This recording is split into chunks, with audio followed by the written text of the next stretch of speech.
बिस्मिल्लाहिर्रहमानिर्रहीम। इल्म एक ऐसा समंदर है जिसमें छलांग लगाने के बाद ही उसकी वसअत और अजमत का अंदाज़ा किया जा सकता है। दोस्त ही नहीं, अगर कोई दुश्मन भी अच्छा काम करे तो उसकी तारीफ करो। कभी कोई ऐसी बात मुंह से मत निकालो जिससे दूसरों का दुख जाए।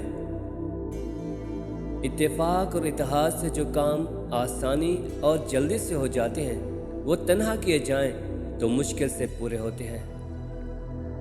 हमेशा सच बोलने की आदत डालो, चाहे वो कितना कड़वा और क्यों ना हो।